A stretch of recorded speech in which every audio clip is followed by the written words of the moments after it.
we said, oh, well, we're going to build a brand that really is suited towards a landlord liking an arcade. And so we had come up with a brand called Token Cafe, which was a cafe style arcade, which was literally soft seating within our game room and much more space than you would typically have, and good lighting and very contemporary design, very family friendly. We were not the dark, dingy arcade. So we had built this brand that we thought landlords would like. And we were right, landlords liked it. What was interesting was that our customers didn't figure it out. They didn't understand it. They couldn't get the Token Cafe piece. Welcome to the Attraction Pros podcast, where we discuss the latest trends and challenges facing the attractions industry today. We chat with some of the top leaders in the field and provide resources that will help develop your career in this great industry. I am Josh Liebman. I am obsessed with the guest experience and helping attractions make that their top priority for success.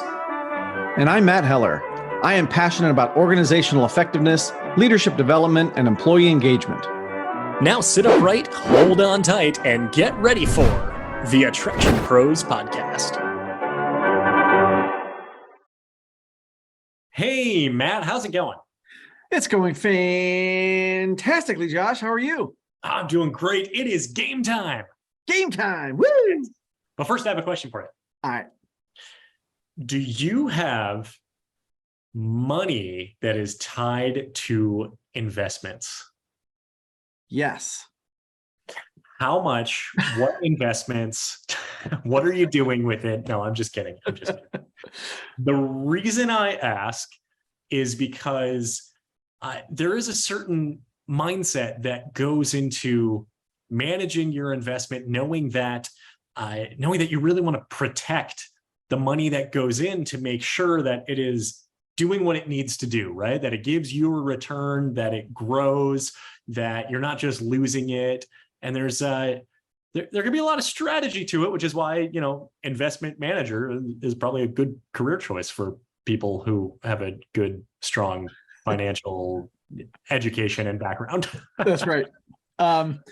So I would also take that a step further, that whatever you invest your time, effort, energy, and money into, you probably tend to pay more attention to it. Mm-hmm. It could even be the difference between renting an apartment and buying a house. Sure. Yeah. The investment is different, or, the investment that you put into your job, or even into a hobby, you probably put a different level of energy into that. So why are we talking about investing on the Attraction Pros podcast? I know. What on earth does this have to do with attractions? Well, it turns out everything, actually. Our guest today is Mike Abecassis. He is the CEO of GameTime, and he gives some really good executive leadership advice, and that's that we should be treating our leaders, and he uses his general managers as an example, as investment managers, because he has multiple GameTime locations.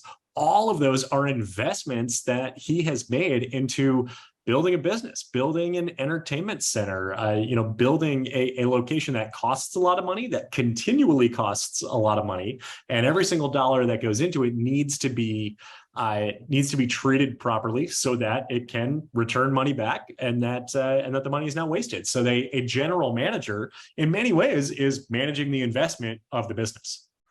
And that investment, could be new materials, it could be new attractions, it could be the team, could be the food and beverage, whatever it is that you see as important in your business. And there's a lot of things that are important in the business. If you look at that more as an investment versus just something that you manage, it's a much different mindset. Exactly. Absolutely. So that's just one of the things that we talk about. We have, we cover a lot of ground with Mike here. We talk about how the guest determines the brand. We talk about there's so much money that can go into branding and creating your logos and your color scheme and your advertising and everything there. But at the end of the day, it is your guest that determines if what you set out is the brand or if it's something else. So we really talk about that, and even pull back to say, how are the centers designed? How is it incorporated with the food and beverage, with the actual arcade and with the games and with the events and everything there that goes into a GameTime location. And Naturally, we talk about the pandemic. I think that's come up many times over the last 2.5 years throughout many interviews that we've done, many episodes that we've recorded.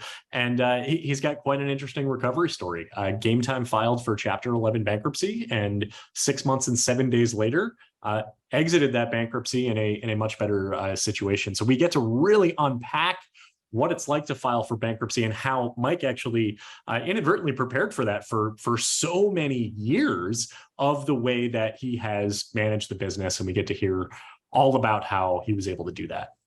One of the phrases that kept kind of going through my mind throughout the entire interview was nuts and bolts, right? Mm-hmm. Mike really gives us a lot of nuts and bolts, and building the foundation of strong entrepreneurship, like you said, strong executive leadership, things that I think a lot of people probably don't think about from a legal standpoint, from a minutia of business standpoint, that Mike really has learned about and has taken a great interest in and put a lot of his investment of his time into to learn about it.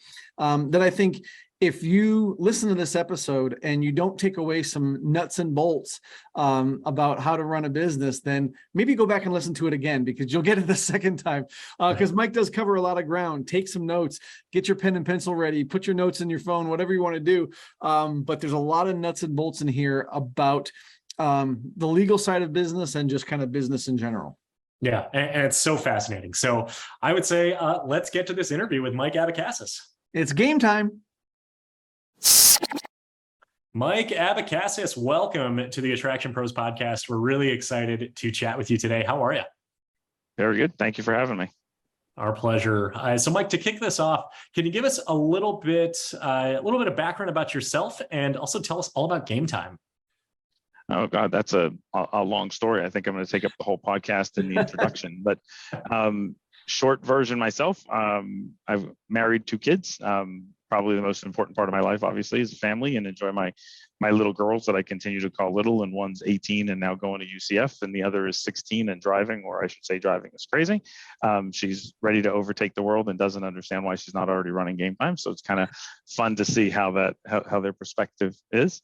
But I've been in the vending business, if you will, coin op or in some form, if you self-service since 1990. So 32 years somehow. November of 1990, I started working for myself doing snacks and sodas.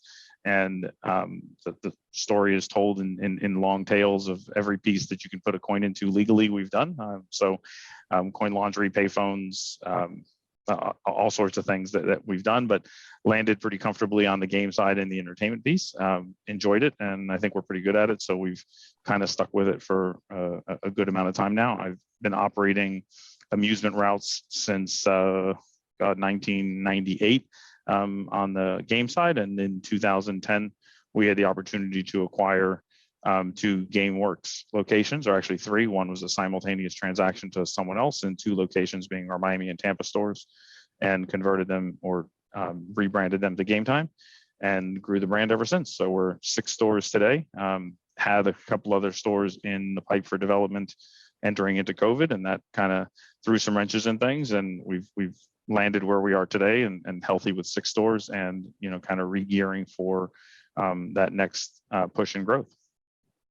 So Mike, if somebody's not familiar with the GameTime store or the GameTime facility, can you kind of describe the experience? Sure. So we actually run 2 different prototypes as we've tried to build kind of what our brand looks like going forward, and figure out how what that path looks like. So there's a 25,000 and a 35,000 square foot prototype. 25,000 square feet is made up of about 14,000 square feet of game floor, and then full food and beverage, and obviously back of house and the balance in that space. 35,000 is a very similar concept, but has full lane bowling. So only our Daytona store is the 35,000 square foot prototype. And obviously we're very flexible on that, right?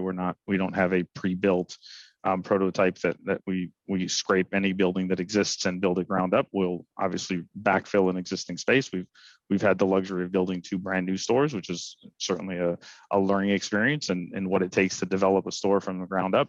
And then obviously we've retrofitted or second gen two boxes that were both bookstores, ironically both Borders before we took them over, but no Lincoln landlords or anything else, but ironically both Borders. Our Fort Myers and our Coe stores are both Borders before we took them over. So essentially a large game floor and full food and beverage offerings, including obviously banquet services and so on. We do see that there's a real need for additional attractions, and we can kind of talk about what those would look like. But I'm really a self-service or self-driven experience, and we feel like that is going to be mostly unattended, if at all attended. So we've stayed away from some of the other things that are attended based or rides or any of those things, and we'll look at different opportunities as we look at larger scale formats. But they'll oftentimes either be in partnership with someone or somehow cooperating for fully attended type, whether it's go-karts or roller coasters or whatever all of those other attractions are that we love and see at IAPA every year, or any of the trade shows we go to or amusement parks we visit. But we'll stay near and dear to what we do well. So, Mike, you mentioned the GameWorks locations that you took over. You mentioned the Borders locations that you took over, and you mentioned that you've had the opportunity to build a couple locations from the ground up, and that there were some learning experiences there. Can you share kind of maybe what some of those surprises might have been in developing those locations from the ground up? Yeah, so the story is actually that we had Miami and Tampa running as what were GameWorks, and we had rebranded them and started to really understand our own identity as, our brands in this business, or certainly in most every business, while we think we make our brands, the truth is our guest determines what our brands are, right? So as you build the brand and you figure out what the guests believe it is and how they use the brand and how they enjoy it, the brand kind of builds its own culture in what people see it to be. So we really had a good idea of what that brand was and what we were doing going forward. We had the opportunity to look at our Fort Myers location, and we had determined we were going to build in that Borders location. It's 22,000 square feet. And the learning curve of what it really takes to build a center on paper first, and where you make those mistakes and how you remedy those throughout the process, and how expensive those are. So, you think, oh, well, I just meant the wall to be 5 feet over, and you realize that it includes drains that are already sealed under concrete, or perhaps electric or fire code or additional sprinkler heads, or a complete rework of a life safety plan. So those things you get better at, and you figure them out as you go. Certainly there's a lot of great professionals out there, architects and GCs and the people that do that for a living, but they don't typically understand not only our business, but they certainly don't understand our brand, and not our brand as our customers have built it, right? So again, I wholeheartedly believe our customers have built our brand, and I've got to build a center that's reflective of what they believe our brand is. So the learning curves on what it took to develop the first store was interesting, and we selected our materials and selected our finishes and built Fort Myers, and we looked back at it and we were incredibly proud of it, and we were very happy with it. We actually were, kind of ramped up and ready to go and build more stores, and we got finished with Fort Myers, and we looked outside and said, okay, we're ready to build the next store. And it took us 2.5 years to get the next deal done. And so the biggest learning curve there, as we said, okay, we're going to go on this adventure of building a brand that now is multi-units and we're going to expand, was that pipe going forward was much more important than we thought it was, right? So it just seemed like as you had a brand and landlords recognized it, and you could make relationships and you had the capital available to you, you would go pull the trigger, and that's just not the reality of how those deals play out. So really that exercise of building a pipe and having that next store in line and working through architectural plans and selecting your materials and your spec book that has to be built. And I think we have more documented details than exist in our centers at this point. And I probably credit one of my dear friends who's turned out, from being our GC that's built 3 of our stores, for so much of the documentation. But getting the right people on your team that understand it and want to learn it was incredibly important for us. And their expertise, somebody that's simply built centers, whether he's built water parks or hospitals and all of these amazing things that he's built, that experience was invaluable, right? I can't go out and gather that experience. And by the way, if I did, I'm no longer in the FEC business, because I've turned into a GC and I'm building things. So getting the right people on your team has really been paramount. But that experience has been a huge learning curve for us as an organization, and how to do that. So Mike, you said a couple times already about how your customers determine your brand. So I'm curious if they've said anything or you've gotten feedback from them that was kind of surprising or different from what you thought your brand was.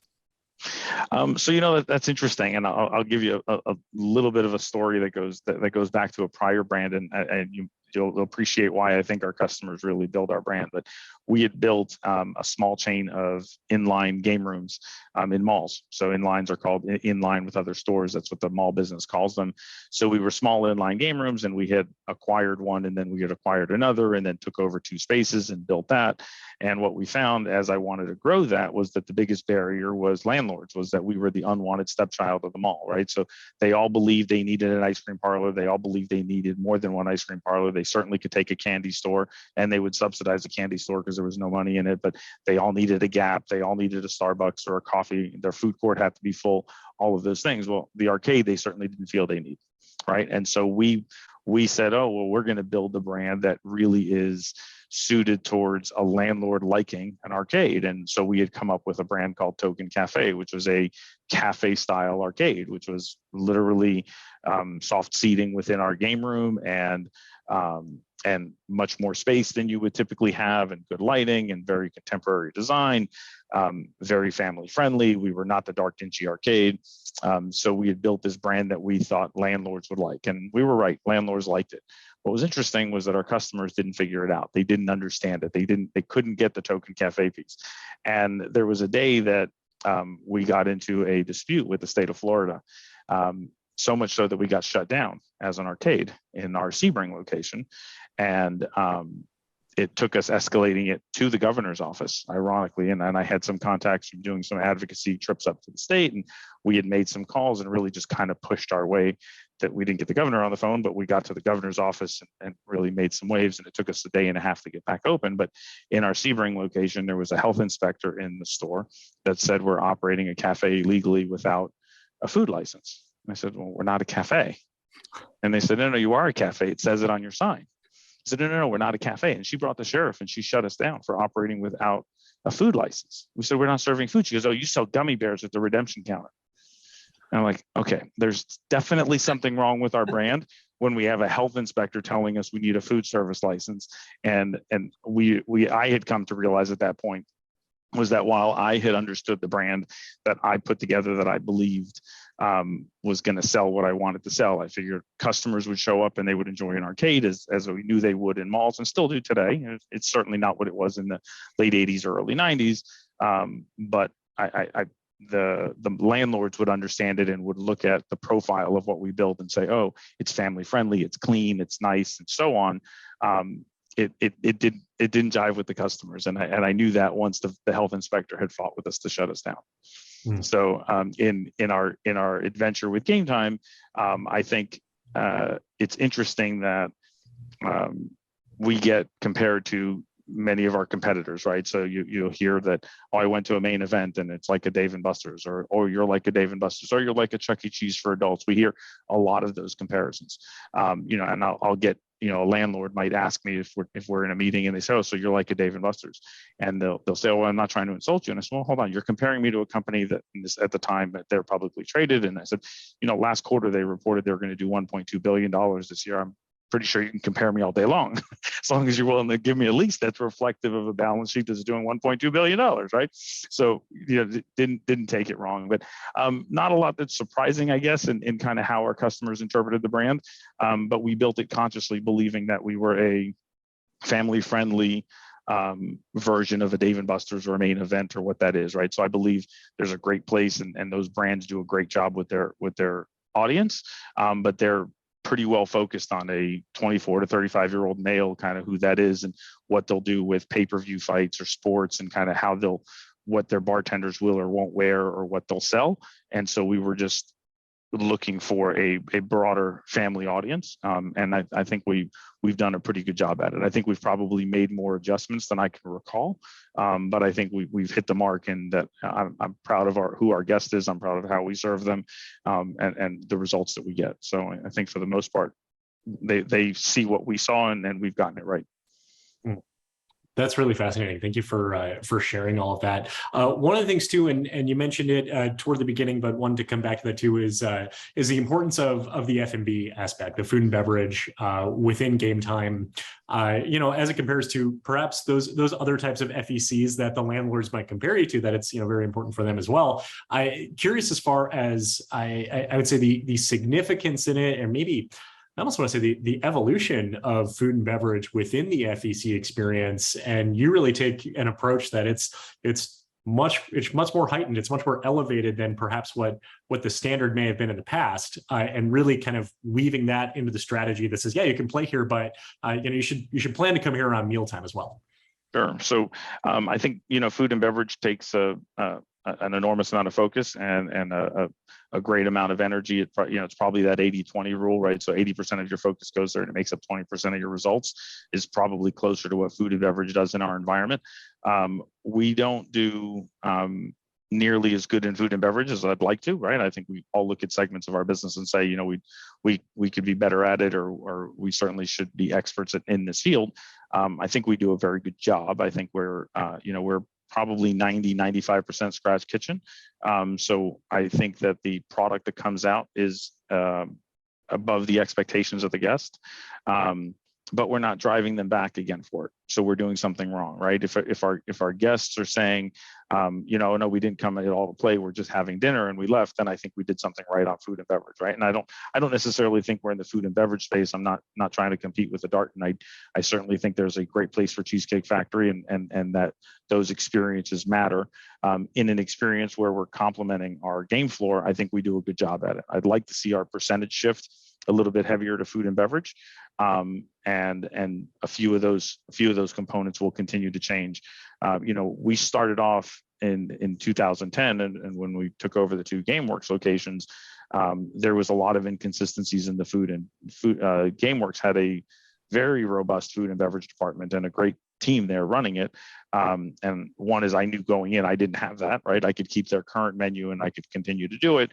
There were products that I wasn't happy with. And as it came out, my biggest issue was that the consistency wasn't there, right? And so that was a training issue, and that was a product quality issue, and how we did a lot of things. And again, I didn't have the expertise. So my approach was actually stepping way back. And I said, listen, I'm willing to go back 20 years if that's what it takes. And I'm okay with my pizza tasting like cardboard, as long as it's always the same cardboard.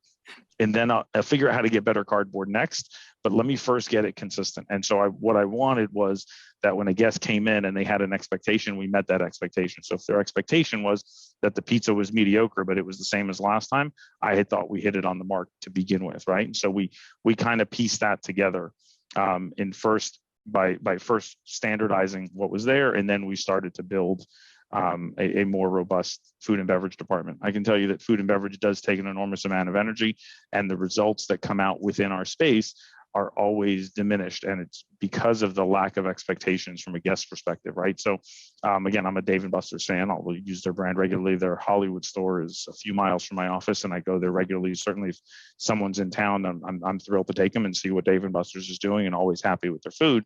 But I don't think anybody's sitting on their couch at home saying, hey, let's go to GameTime for dinner, or let's go to Dave & Buster's for dinner. They'll go for a night out to Dave & Buster's or to GameTime. But because of that part of the week, that 75, 80, 90% of our open hours, that is significantly slower than we'd like it to be. And it's just the nature of the FEC business. The food and beverage department gets no traction, right? So we can't really build any lunch business. You can't really build any Tuesday business at night during school year, and so on and so forth. So I think food and beverage is underutilized in our space. And so as we build new stores and as we continue to refine our prototype, we find ourselves blending that mix better, right? So what's the size of food and beverage? How do you build more hybrid spaces? So existing spaces like Miami and Tampa had party rooms, and we build centers without party rooms. It's not because we don't do parties, but I certainly think the parties are going to be busy on a Saturday afternoon, and Saturday night they're not. So I'd rather have that restaurant space. So we have collapsible walls that are part of our Daytona store that overlook the bowling alleys as all glass walls that are a curtain wall system. And so it gives us an expansion of our dining space for that busier time, but it gives us semi-private space for parties. So we've learned how to kind of manipulate that space. And again, I don't think we do it as good today as we'll do it tomorrow. And the day after that, I think we'll do it even better on the next design. So we continue to learn from it. Yeah, and it's interesting, Mike. You talk about the food and beverage and the mix, and how you use that space. And I got to think that when you approach a brand new space, for example, 25,000 square feet, 35,000 square feet, and it's kind of like this blank slate, and you got to figure out not only what to put in there, but the best use of space. How many, like you mentioned, the bowling lanes, how many bowling lanes, is the right profit margin, and, all those type of things. So can you kind of walk us through sort of that attraction mix conversation, and, how much game space there is, bowling, food, that kind of thing that kind of goes through your mind when you're creating a space like that? Sure. So I guess the first thing I'll say is, as we're building a space, and we, again, start with the blank slate, which is such a great part of the process, right? We so excited when we sit down with a first space, or we just get a floor plan from a landlord that we want to work on, or a building that's coming available and we want to work on it. That's the most exciting part. And for me, that first piece is really standing at the front door and visualizing. If I'm standing at the front door, I just opened it and I'm looking in, what am I seeing, right? And so I first need to understand, am I looking in and is it just a full-size restaurant? Am I looking in, is it really just a bar? Am I looking in, is it just an arcade, right? So I think there's some examples like that kind of apply. And the Dave & Buster's Hollywood store, as an example, is a legacy store, right? So it's one of their original. It's almost 80,000 square feet, I think it's probably the number. It actually was smaller, and a Gold's Gym was behind it, and when that failed, they had taken on the additional space. But when you walk in, you're walking into this big empty vestibule with beautiful wood floors, and it still has the tin roof. Used to have the leather belts, fans that went around that venue, but you walk in and there's the what do they call it, the something mix, the card host, where you could buy game cards, but I don't remember what they call it now. They renamed that area. And then you look beyond that and you see a bar, and you look beyond that and you see a restaurant, and you look to your left and you see a big banquet space. So I don't know that you walk in and feel like it's an entertainment center, right? So that view to me is not necessarily wrong, but it's wrong for our brand. So when we come in, we kind of really want to offer, because we have two real elements. We have food and beverage and we have games. We want a blend of what you're saying. So if you walk into one of our spaces, a restaurant is going to be within, so the restaurant bar is going to be within eyeshot, and it's going to be a very clean, simple view, very contemporary design. We really designed it to feel like the lobby of a hotel, right? I really wanted comfortable finishes. I really want you to feel like you can spend time in it. So we want to build it as someone's living room, or better, someone's kitchen, where if you go to a really good house party, you're standing in the kitchen you never sit down for dinner, and everybody finished their dinner standing there. So that environment where you walk in and it's very welcoming. So the mix is really probably 65% game floor and 35% food and beverage. But it's really about 20% food and beverage, because food and beverage from a guest perspective really is only the dining space, right? They don't care that we have a kitchen. They don't really care that because we have a kitchen, we have to have bathrooms. And by the way, we have to have offices, right? So that blend of space really is made up primarily where you're going to say 65% entertainment, and then 35% is the balance. And that works in both prototypes, right? Because we in the 10,000 square foot more, 8,000 square feet of it is made up of bowling, right? So we did 12 lanes of bowling, and it's 8,000 square feet. Mm-hmm. That's so interesting. Just hearing kind of the blank slate process, and love what you're saying of you're standing at the entrance, you're looking in and saying, well, what do you want to see? And that probably really ties in with a lot of the things that you were talking about towards the beginning of what do I want to see that will help the customer determine the brand to make sure that our goals are aligned with that too. I would imagine that's right. Absolutely. Yeah. So, we're 5 years into Fort Myers, right? So we opened on Christmas Day, actually in 2018, 2017. I don't remember 2016, I think Christmas Day.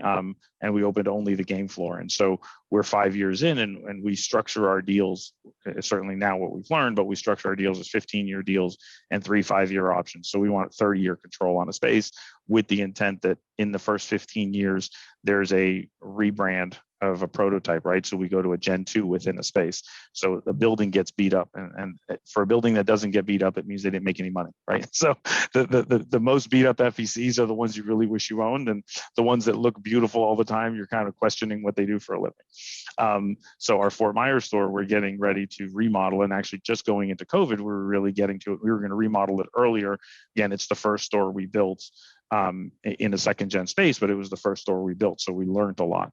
And recently kind of doing some internal interviews and talking to people about what they think when guest walks in. And, we struggle in Fort Myers with food and beverage. It does our least volume in percentage in food and beverage. And I was surprised to hear that several customers don't realize we have a restaurant. And actually kind of blows me away. You walk in and the space is the door's at an angle. And if you look a little to your right, there's a bar in front of you and 110 TVs that span that restaurant. And obviously dining tables and everything else. And if you look to your left, there's redemption and a big game floor. Well, I guess the bar and restaurant is very toned down. If you look to your left, there's lights that'll blow your eyes up as far as you can see them and how they build these games. So I guess people really just don't realize we have food and beverage, and that entrance has a solid wall that has our kiosks on it and that. And so our current builds actually have that as a half wall, and there's glass that overlook the entire space. So in remodeling Fort Myers, we'll bring it closer to what we know it is today, which is smaller food and beverage, but a better visibility on food and beverage. Mike, a little bit ago, I believe you mentioned COVID and, kind of some of the things that had happened for your facilities during that time.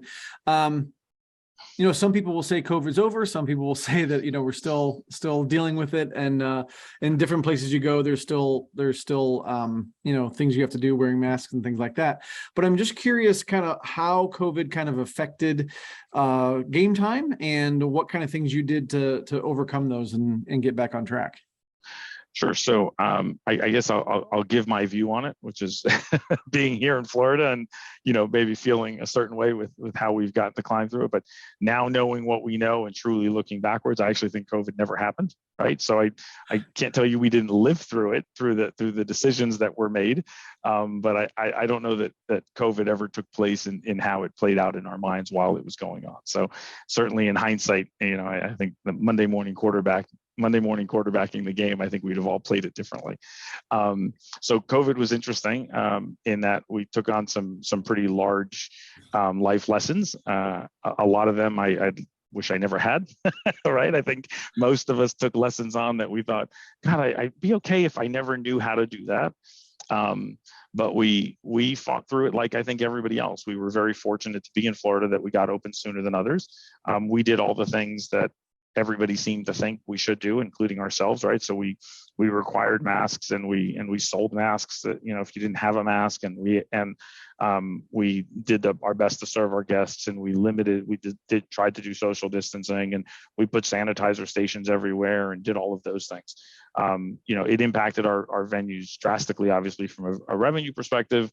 It impacted our staff. We had staff that was, frustrated and struggling and just wanted to come back to work. And we had staff that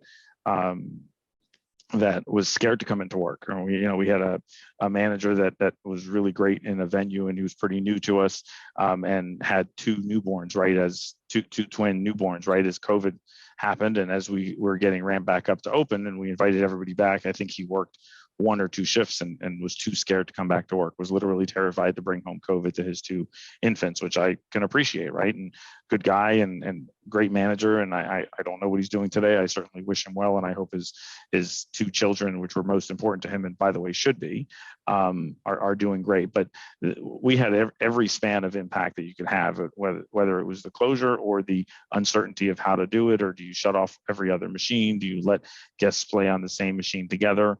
And then we also had the extremes, right? I mean, again, it's funny to talk about Fort Myers, but we're in markets that are diverse. But in Fort Myers, we dealt with a few challenges. A guest came in with no mask on and waving an American flag, and we're not going to take away his constitutional rights. And I'm like, well, I'm sorry, and I respect the flag, so I'm not going to do to you what I'd like to do with the flag, but I'll do that to you with something else. So feel free to walk out of the building a little funny, since it's up your ass language. But it's just, you're just going to come in and you're going to rile people up and cause all sorts of problems, right? So we fought every battle, I think, that you'll hear out there. I think we've seen it, and we had the guests that had certain expectations and came in and said they can't believe how dirty our place was, because there wasn't one employee assigned to every person to wipe down the games when they were done. And then we had people that would, tell us that they can't believe how clean it was and how comfortable they were. So I think the the simple fact is like everybody else in the space, we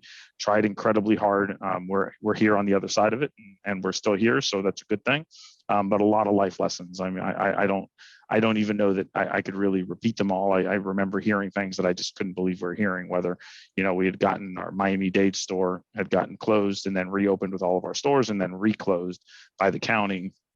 And they were on their third version of their new normal standard, because they and it was an 85-page standard. And I mean, we're reading through it, trying to understand what is it that we're supposed to do, right?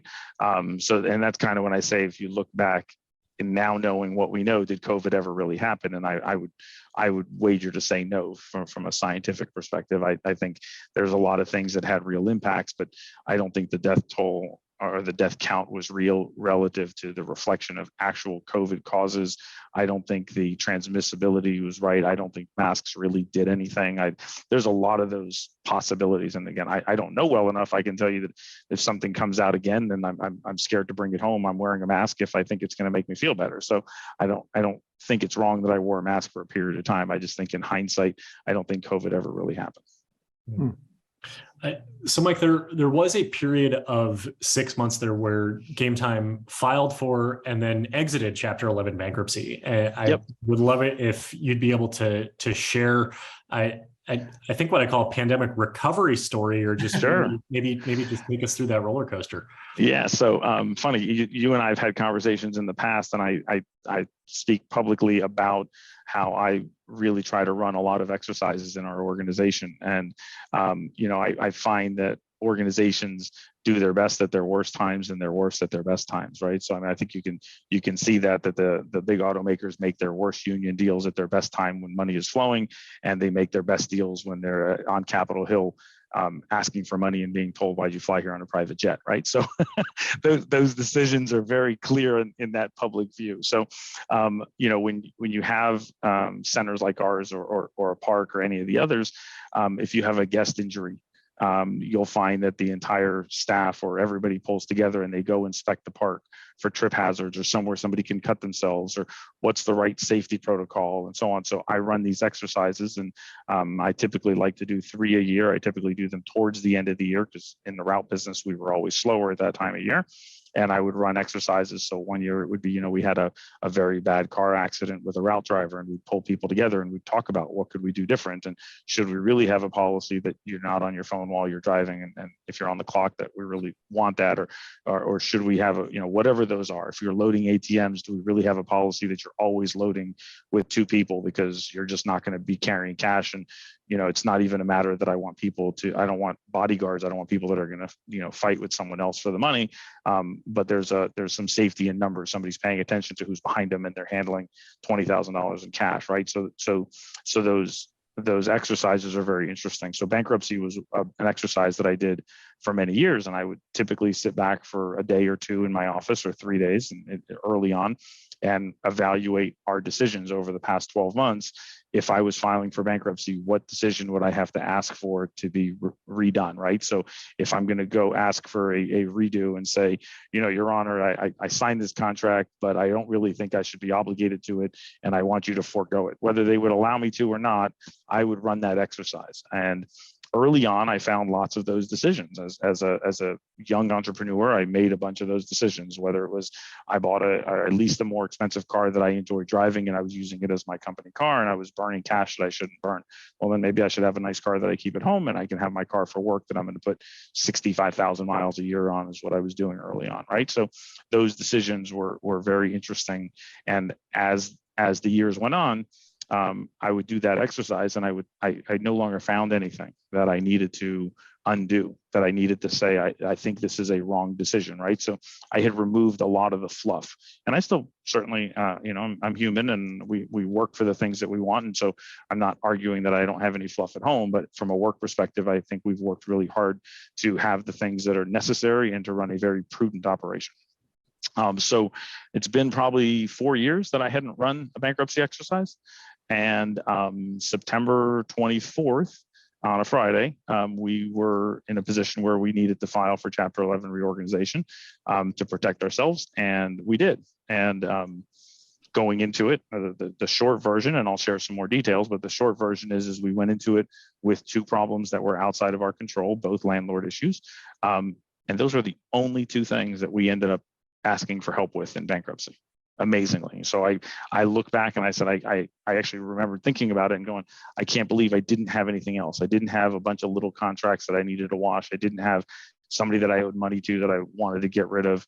We had two properties that transitioned landlords within COVID. One went into receivership and went back to Deutsche Bank, and Deutsche Bank or their receiver had determined that they weren't going to live up to their obligation, and that they owed us $1.9 million in allowance, and they weren't going to live up to that. So we weren't going to continue building out, and we needed to exit that lease. And we had another lease that had gotten very far behind with the landlord, and we were working through it perfectly fine. And the new landlord that came in had a different plan, and we hadn't documented it. We were in a very good relationship with our landlord, so we had two situations that had grown out of our control, and we needed protection. So Chapter 11 is probably the single biggest life lesson I think I would take through COVID, in that, that what that looked like. And I remember going home and telling my wife, I think, tomorrow we might file for Chapter 11. She didn't understand what that meant. And by the way, neither did I, right? I wanted to understand and kind of talk to. I had a dear friend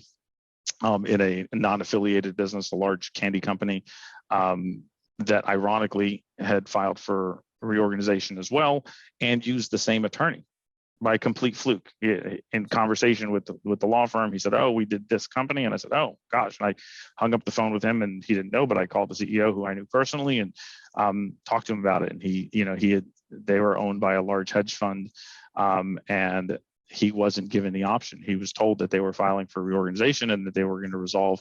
They had something like 165 leases, and they were going to resolve a bunch of their leases and get things done. And his answer to me was, as entrepreneurs, we tend to always push through it. And somehow the big guys that have the money to give him knew the right thing, and it was the best thing he had ever done. And I went to sleep that night knowing it was the right thing for us. And so Chapter 11 was very interesting. It's a very, very interesting process. I can tell you that for someone that doesn't run a very clean operation, meaning we document every dollar, we pay every penny of sales tax, we don't owe somebody for breaks that they didn't take, there's just none of those skeletons, right? I've worked really hard to just say we're going to be really sharp, and we're going to build a team that we're happy with, and we're going to build an organization that we're proud of, and we're going to wear it on our sleeves, or on our shirts for that matter, on a regular basis.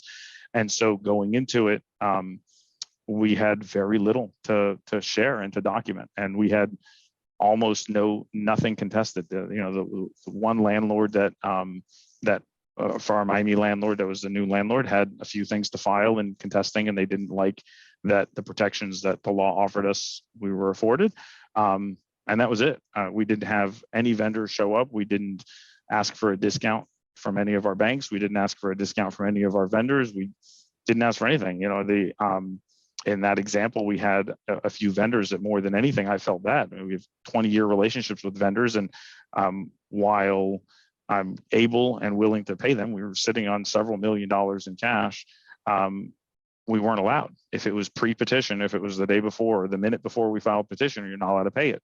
So we went on more than one occasion, but we went, and I had asked the courts if I could step in the shoes of the creditor. And I paid some bills personally for vendors that needed to be paid because they were smaller or they were larger, and they needed to be paid. And I took a back seat to every other creditor. And the judge was not unhappy with me, but made me hire my own bankruptcy attorney personally and understand what that meant, which really meant that I was not even in a creditor class that would be paid if there was any discounts to be had. I was at the bottom of the barrel, and I said, I get it, but these vendors that have treated me well for a very long time need their money, and I'm going to pay them, and I'll take the back seat. Again, I happen to be paid, but we paid everybody 100% and exited bankruptcy very clean. We washed the one deal in Clearwater because they weren't going to live up to it, and we weren't going to fight that battle to be in a mall that's under receivership. And our Miami store that performs very well has been paid completely current, and we're doing our thing and they're doing their thing. So a very interesting experience. But it was very interesting talking to somebody that went through it. He kind of reminded me that somehow or another, all of the significantly larger players understand how to use those tools. And as entrepreneurs, we just want to push through, and we know we can make it work. And I went to sleep feeling better that night. I don't know that my wife did. I don't know that she understood the story or was as comfortable with it as I was. But I went in knowing that I was going to share everything transparently, and I wasn't going to shortcut anybody. And that's how it played out, which was very fortunate. That's really cool, Mike. Thank you for sharing that. One of the questions I have then, you mentioned your wife didn't necessarily understand it. I would imagine some of your employees didn't understand it, right? So how did that go over, kind of telling them the story, or, kind of explaining what was going on? I'm sure many of them kind of feared for their jobs and what's going on. So kind of walk us through how that went. Yeah. So, that's interesting, because that's I guess another part. We kind of all filter out the things that we don't want to remember, right? So there's a lot of those moments that are hard, and we tend to do that. So that's an interesting question. I have Shirley Fields, who I believe both of you have met, and she's been with us since the GameWorks acquisition, and she's our chief operating officer. She was the GM in Miami, and just truly a rock star. Just one of those people that you count on any day of the week, and has so much knowledge and so much background. And she had come in my office, and I had explained to her what we were doing, and told her what that process was going to be like. And she left the office for a few minutes and came back, and she said, I think we should tell all the managers. And I'm like, well, it's not a big deal. Like, what are we doing? And she said, well, they're going to find out pretty quick. And I said, oh, that's interesting. Well, she had been with GameWorks when they filed for bankruptcy, and I hadn't thought of that experience. And she said, it took like 10 minutes for the news to be on the phone with us. And I was like, oh my goodness, like I hadn't thought of that. And so her background and her experience was incredibly valuable. So we had pulled together our GMs and did a Teams meeting. And so there were 6 GMs on the call, and we explained what we were doing, and we explained our cash position and our plan and what we anticipated and what the possible worst case scenarios were, right? I mean, you get reminded at every turn that if for some reason you do something wrong, or the judge thinks you did something wrong, that she can convert you to a liquidation Chapter 7, and they can take everything. And the bank, and by the way, our bank, which Live Oak Bank is who we have our capital with, or where we raised our capital from, I should say, and we had to get their approval to use the cash. It's called cash collateral, right? Because they're the secured creditor, so it's their cash essentially. So we had to get a cash collateral agreement and had to show them what we were going to spend it on and all of these processes. And so we explained all of those things to the GMs, and asked the GMs to share it with everybody. And 35 minutes later, 40 minutes later, we got our petition number. And we got a call from Miami 40 minutes later that the Sun Sentinel was on the phone asking about the bankruptcy. And I remember thinking, oh, dear God, thank goodness Shirley remembered that, and she knew we should share it, right? So that would be a very different call had you heard it for the first time from a newscaster that says, oh, you guys just filed for bankruptcy. What does that mean, right? So we had explained what we believed it meant and how we thought that process would be. And we were incredibly fortunate. We had an amazing attorney that handled it and really just held my hand through it. He understood that I was, a one-man show that was going to handle it, because these other people hire consultants to get through the process that kind of put together all the reports and do the amount of financial reporting and all of that burden. And I said, look, I'm going to take it on myself. If there's any place I'm not going to waste money is in bankruptcy, paying for bankruptcy. And the firm was amazing. It was Lisa, who was, I think she's the paralegal, or I don't know. I call her the everything, because if I needed an answer, I don't want to speak bad about Jim, who's the attorney that really led us through the process. But I think he went to her for the answers. I mean, she was just, really a great resource, and she was incredibly powerful and got us through it. So it was a lot of fun, but we explained that all, and it played out as we had anticipated, which was very fortunate. I believed we'd have gotten through it much faster. I thought we'd be out in a few months. And I think I was right from the perspective that we could have been. But the amount of documentation and the kind of the process of motions and waiting for a motion calendar and then getting in for a hearing, and the slowdown of COVID. So the federal courthouse wasn't open yet, and we were still doing things through Zoom, and the judge had to be in the courthouse, but the courthouse was under construction, and so all sorts of things there. So we were in Chapter 11 for 6 months and 7 days. And I think we could have done it in 3 months. And even with all of those hurdles, I think, knowing what I know today, I think we could have done it in 3 months. Mm-hmm. Mike, I feel like we just blinked and our time is flying by here. But as we start to wind this down here, I would love to know, just reflecting on the last 45, 50 minutes or so, and just all that you've shared with us, what is one of the best pieces of advice that you like to give in regards to executive leadership? I guess just recently, and I haven't shared this with a lot of people, and I'm just starting to kind of document it. So I think some people, even internally, might hear this piece before I've ever started delivering it to our GMs, and kind of how I think we need to approach some of our management and our leadership. But I've come to realize that our GMs are really not GMs. I think they're investment managers, and we invest in our team on a regular basis. And I think they need to manage that investment. I think we need to invest in our teams on a regular basis. They need to invest in their managers, and those managers need to invest in our all of our guest service team members that kind of touch every single guest and make that experience.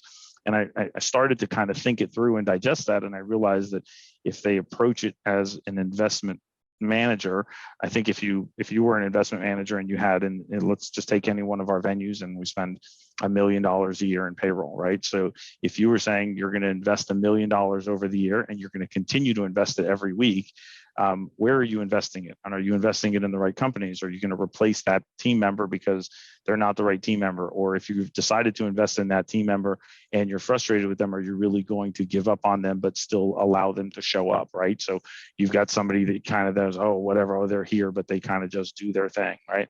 I've talked about it in the past where I think, team members are like games, and you're just because a game powers on doesn't mean it deserves to be in the building, right? So, and they show up to work. So the game lights up, it turns on. So it showed up to work, it's doing its thing, it's making a little bit of money. It must deserve to be there. Well, not really, right? In the game scenario.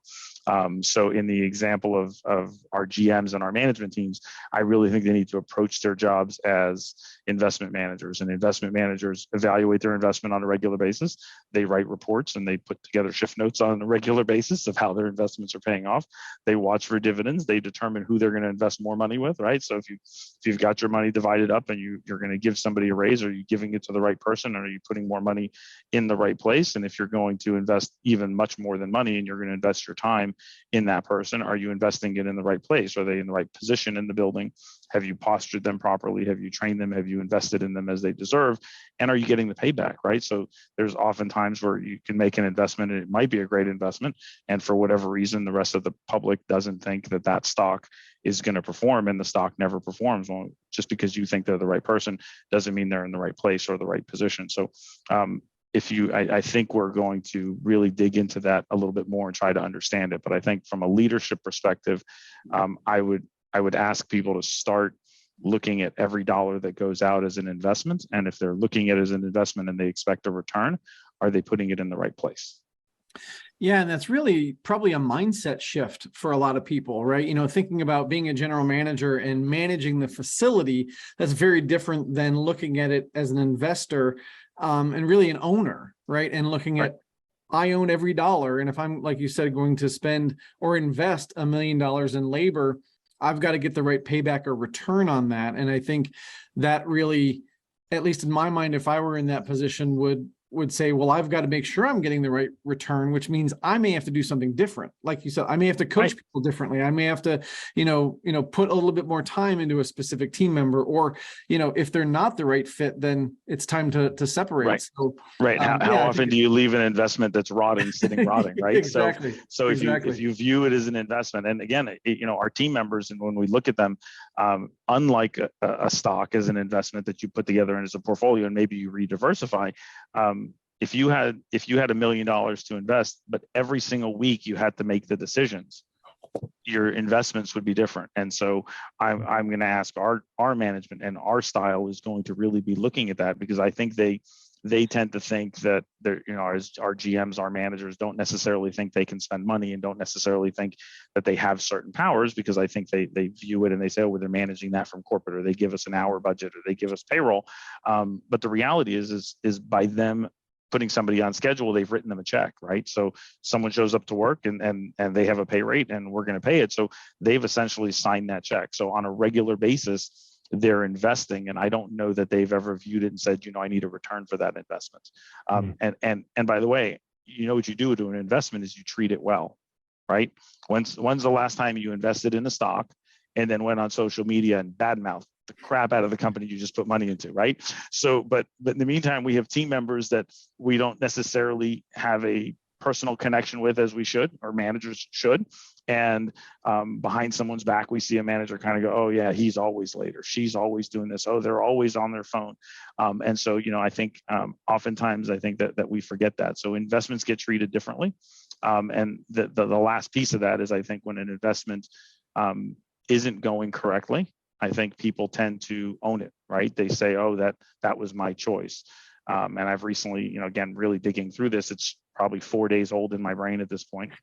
And we struggle, by the way, for everybody watching. I promise everybody has the same problem. All of our team members are on cell phones all of the times. If they're not on their cell phone, they're on their watch because it's connected to their cell phone, all of those things. And I came to realize that the reason they're on their cell phones is not their doing, and it's not our policy, because our policy is they shouldn't be on the phone, but they don't know what else they're supposed to be doing. So instead of telling them what they're not supposed to be doing, we just need to make sure they understand what they should be doing. So if you got time to lean, you got time to clean, right? Whatever you want to go in the food and beverage business, it's full hands in, full hands out. If you're walking in, make sure you have an empty dish. If you're walking out, bring somebody their food.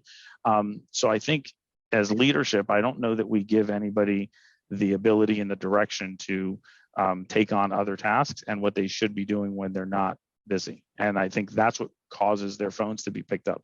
And by the way, if you were investing in those people, you would make sure that those people knew what they should be doing. And don't get me wrong, I'm sure somebody will still pick up their phone. I'm sure that'll still happen. But I think if we own the difference and we understand it, I think we'll get different results. Yeah.